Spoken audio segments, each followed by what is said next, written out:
कल्याण पश्चिमेतील आदरवाडी gel परिसरातील गुरुचरण जागेवरील अतिक्रमणावर कल्याण तहसीलदारांकडून कठोर कारवाई करण्यात आली। उच्च न्यायालयाच्या आदेशानुसार कल्याण तालुक्यातील विविध भागातील गुरुचरण जागेवरील तसेच शासकीय जमिनीवरील अतिक्रमण करून बांधलेल्या अनधिकृत बांधकामांवर तोडक कारवाई करण्यात आली आहे। यापुढेही ही कायदेशीर कारवाई कठोरपणे राबविण्यात येणार असल्याचे नायब तहसीलदार सत्यजित चौहान यांनी सांगितले।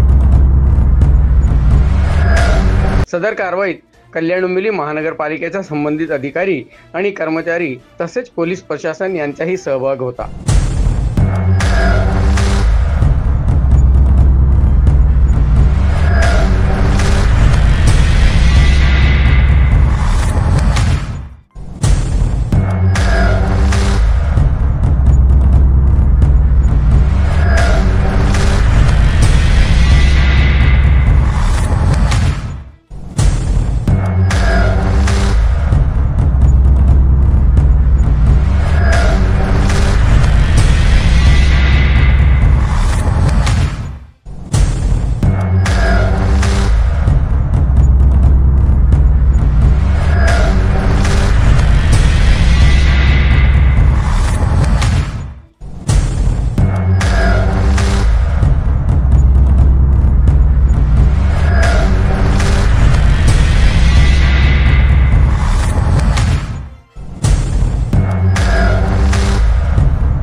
जागेवरती अनधिकृत बांधकाम आहेत आणि जे बांधकाम रेग्युलराइज होऊ शकत नाहीत त्या सर्व जागांवरती आता कारवाई चालू आहे। सध्या कोणती टीम आपल्यासोबत आलेली आहे? ह्या कारवाईमध्ये पोलीस प्रशासन, त्याचप्रमाणे KDMC, PWD आणि TILR या सगळ्या ज्या शासकीय यंत्रणा आहेत त्याचबरोबर तहसील कार्यालयातील सर्व मंडळ आणि त्या अधीनस्थ तलाठी या कारवाईमध्ये सांगतात। अंदाजे किती JCB आणले? यामध्ये 3 JCB आणि 1 पोकलॅन कारवाई करतात।